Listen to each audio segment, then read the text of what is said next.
പക്ഷെ ട്രാവൻകൂർ ഏരിയയിൽ ആ ഉള്ള സീറ്റിൽ പോലും ആ ഫിസിക്സിനും കെമിസ്ട്രിക്കും സുവോളജിക്കും ബോട്ടണിക്കും ചേരാൻ കുട്ടികളില്ല. കുട്ടികൾ ഒരു ഒഴുക്കാണ് സ്റ്റേറ്റിന് പുറത്തേക്ക്. കാരണം കാലിക്കറ്റിന്റെ വി സി മുസ്ലിം ആണെങ്കിൽ കോട്ടയത്തെ വി സി ക്രിസ്ത്യനായിരിക്കും. ഒരുപക്ഷെ ട്രിവാൻഡ്രം വി സി സവർണനാണെങ്കിൽ കാലിക്കറ്റിലെ വി സി ചിലപ്പോൾ തീയ വിഭാഗത്തിൽപ്പെട്ടവരായിരിക്കും. കേരളത്തിലെ രാഷ്ട്രീയ പാർട്ടികളെല്ലാം തന്നെ ഈ എഡ്യൂക്കേഷൻ സിസ്റ്റത്തെ ഒരു ബിസിനസ് ആയിട്ടാണ് കാണുന്നത്. സിസ തോമസിന്റെ ഒരൊറ്റ വിഷയം മതി ഉന്നത വിദ്യാഭ്യാസ മേഖലയുടെ തകർച്ചയെ കുറിച്ച് പഠിക്കുമ്പോൾ. അവരെ ഗവർണർ അപ്പോയിന്റ് ചെയ്തു എന്ന ഒരൊറ്റ കാരണം കൊണ്ട് അവരോട് ഇവർ പറയാണ് നിങ്ങൾ പോകണം. ഇനി വിദ്യാഭ്യാസ മന്ത്രിയെ കുറിച്ച് സുപ്രീം കോടതി എന്താ പറഞ്ഞു? കഴിഞ്ഞ വിദ്യാഭ്യാസ മന്ത്രി ഈ അസംബ്ലി തകർക്കുന്നതിന്റെ മെയിൻ റോള് വഹിച്ച നായകനാണ്. പിന്നെ SFI ഇവർ വളർത്തിക്കൊണ്ടുവരുന്നു. അങ്ങനെയാണ് ധാർഷ്ട്യത്തിന്റെയും പ്രകോപനത്തിന്റെയും എന്ത് വന്നാലും ഈ മിനിമവും മാക്സിമം അടി എന്നൊരു കൾച്ചറിലൂടെയാണ് ഇവർ വളർത്തിക്കൊണ്ടുവരുന്നത്. ഇതും നടക്കുന്ന UP-യിലോ ബീഹാറിലോ മധ്യപ്രദേശിലോ അല്ല കേരളത്തിലാണ്.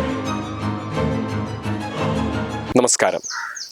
പിണറായി കേരളം ഭരിച്ചിരുന്ന 10 വർഷക്കാലം SFIയും DYFIയും അടക്കമുള്ള സംഘടനകൾ നിർജീവാവസ്ഥയിലായിരുന്നു.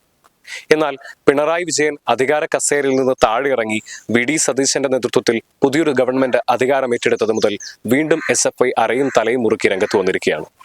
കേരള സർവകലാശാലയിലടക്കം കേട്ടുകേൾവിയില്ലാത്ത സംഭവങ്ങളാണ് നടന്നുകൊണ്ടിരിക്കുന്നത്. 10 വർഷം മാളത്തിലൊളിച്ച SFI വീണ്ടും രംഗത്തേക്ക് വരുമ്പോൾ ഇനി എന്തൊക്കെയായിരിക്കും കേരളത്തിന്റെ വിദ്യാർത്ഥി രാഷ്ട്രീയ രംഗത്ത് സംഭവിക്കുക?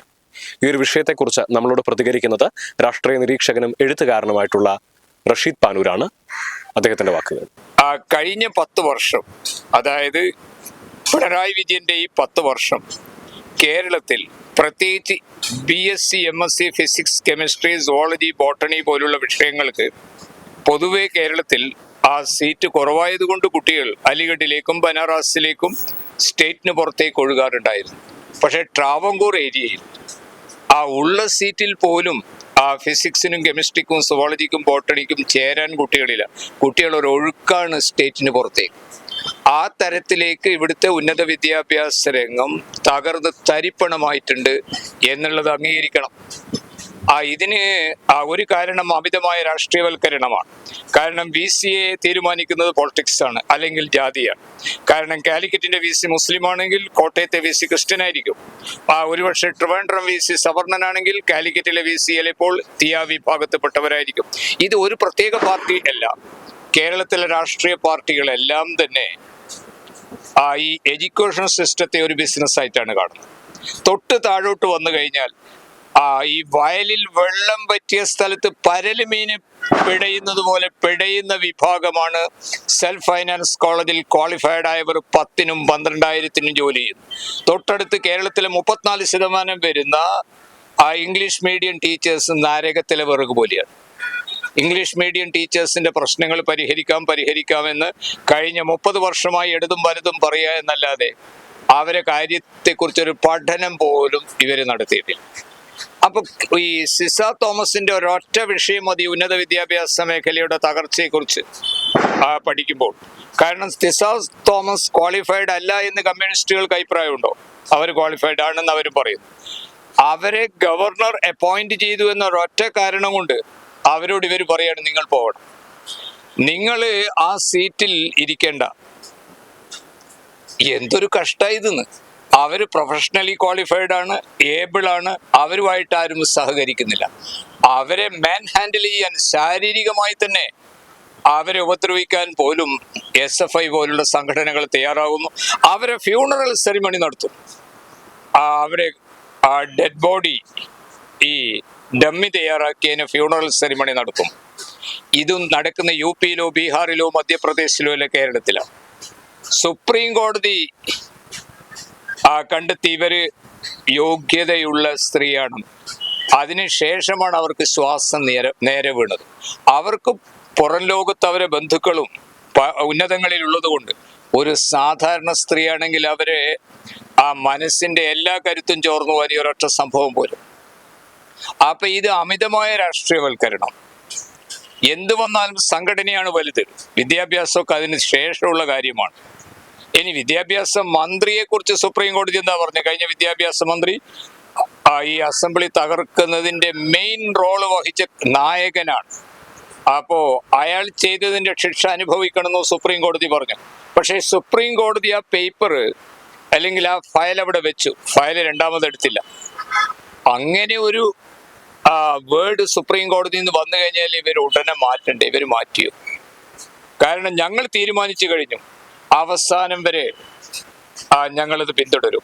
ഈ ഒരു ആറ്റിറ്റ്യൂഡും വിദ്യാഭ്യാസ രംഗത്തെ ഇവർ കംപ്ലീറ്റ് കലക്കി മറിച്ചതെല്ലാം ഈ വലിയൊരു സെറ്റ് ബാക്ക് CPM-ന് വന്നതിന് ഒരു കാരണമാണ് എന്ന് ഇന്നും അവർ മനസ്സിലാക്കിയിട്ടില്ല. ഇപ്പോൾ ഈ SFIയും ഗവർണറും തമ്മിലുള്ള പോരിങ്ങനെ തുടർന്നുകൊണ്ടിരിക്കുകയാണ്. SFI പറഞ്ഞ പോലെ ഒരു വശത്ത് സിസ തോമസിനെ പോലെയുള്ള അധ്യാപകരെ ശാരീരികമായി പോലും ആക്രമിക്കുന്ന തരത്തിലേക്ക് കാര്യങ്ങൾ പോകുന്നു. എന്തായിരിക്കും അതിന്റെ പറയുക? ഇതിന് ഇവർ ജനങ്ങളിൽ ഉണ്ടാക്കുന്ന ഇംപ്രഷൻ, കേരളത്തിൽ മാറി മാറി വരുന്ന ഗവർണർമാർക്ക് BJP-യുമായിട്ട് മാനസികമായിട്ട് അടുപ്പമുണ്ട് എന്നും കേരളത്തിലെ വിദ്യാഭ്യാസ രംഗം അല്ലെങ്കിൽ ഇന്റലക്ച്വൽ സെനേറിയോ ബുദ്ധിമണ്ഡലം കംപ്ലീറ്റ് ഹൈന്ദവവൽക്കരിക്കാനും അതുവഴി കേരളത്തിൽ വലിയ വേരോട്ടമില്ലാത്ത ഈ BJP-യുടെ വിദ്യാർത്ഥി സംഘടനകളും ഹൈന്ദവവൽക്കരണവും ഒക്കെ വന്നു കഴിഞ്ഞാൽ പിന്നെ പിടിച്ചു നിൽക്കാൻ SFIക്ക് പ്രയാസപ്പെടേണ്ടി വരും. കാരണം മറുഭാഗത്ത് ഇവർ ചെയ്യുന്നു അത് തന്നെയാണ്. ശൈലജ ടീച്ചർ ജീവചരിത്രം ഇംഗ്ലീഷിൽ ആരോ എഴുതുന്നു, അത് കണ്ണൂർ യൂണിവേഴ്സിറ്റിയിൽ BA ഇംഗ്ലീഷിന്റെ ടെക്സ്റ്റ് ബുക്കായി വരുന്നു. അപ്പൊ തങ്ങൾക്ക് ആവശ്യമുള്ളവരുടെ ടെക്സ്റ്റ് ബുക്കുകൾ യൂണിവേഴ്സിറ്റിയിൽ വരുമ്പോൾ അത് തന്നെ ഇന്ത്യ ഭരിക്കുന്ന ഒരു പാർട്ടി. ഇപ്പൊ സവർക്കറുടെ ജീവചരിത്രം ടെക്സ്റ്റ് ബുക്കായിട്ട് MA ഹിസ്റ്ററിക്കോ അല്ലെങ്കിൽ അവരെ കുറിച്ചുള്ള ഒരു പാഠഭാഗം വരുമല്ലോ. AKG വരാമെങ്കിൽ അല്ലെങ്കിൽ ജ്യോതിർമയ് ഭാസ് വരാമെങ്കിൽ മറുഭാഗത്ത് ഇവർ ചെയ്യുന്നതിനെ നമ്മൾ എങ്ങനെയാ കുറ്റപ്പെടുത്തുക? അപ്പൊ ഇവരുടെ ഭയം ഇതാണ്, ഇനി അങ്ങോട്ട് കേന്ദ്രം എത്ര കാലം BJP ഭരിക്കുമോ, ഗവർണർ എപ്പോഴും BJP-യുടെ സിമ്പതൈസർ ആയിരിക്കും. അങ്ങനെ സിമ്പതൈസറായി വരുമ്പോൾ കേരളത്തിലെ വിദ്യാഭ്യാസ മണ്ഡലം കംപ്ലീറ്റ് ഈ ഹൈന്ദവവൽക്കരണം നടക്കുമോ? അങ്ങനെ നടന്നു കഴിഞ്ഞാൽ ഇവിടുത്തെ കമ്മ്യൂണിസത്തിന്റെ അല്ലെങ്കിൽ അതിന്റെ പ്രാരംഭ ദശയിലുള്ള CPM-ന്റെ വിദ്യാർത്ഥി സംഘടന SFI, പിന്നെ SFI ഇവർ വളർത്തിക്കൊണ്ടുവരുന്നു. അങ്ങനെയാണ് ധാർഷ്ട്യത്തിന്റെയും പ്രകോപനത്തിന്റെയും എന്ത് വന്നാലും ഈ മിനിമവും മാക്സിമം അടി എന്നൊരു കൾച്ചറിലൂടെയാണ് ഇവർ വളർത്തിക്കൊണ്ടുവരുന്നത്. അതുകൊണ്ടാണ് ഗവർണറെ തടയാനും സിസ തോമസിൽ ആര് വന്നാലും ഞങ്ങൾ തടയും ഈ ഒരു ആറ്റിറ്റ്യൂഡിലേക്ക് കേരളം പോകുമ്പോൾ ഇവിടെ തകർന്നടിയുന്നത് ഇവിടുത്തെ ഉന്നത വിദ്യാഭ്യാസ രംഗവും രക്ഷിതാക്കൾ നെട്ടോട്ടോടി ഭോപ്പാലിലേക്കും അലിഗഡിലേക്കും ബനാറസിലേക്കും പോകും. ഇത് എത്ര കാലം തുടരും? ഇനിയിപ്പോ UDF സംവിധാനം വന്നാലും ഇന്നത്തെ ഈ EGN തൊഴുത്ത് വൃത്തിയാക്കി ഉന്നത വിദ്യാഭ്യാസ രംഗത്തെ ഒന്ന് മിനുക്കിയെടുക്കുക അത്ര എളുപ്പമുള്ള കാര്യമല്ല.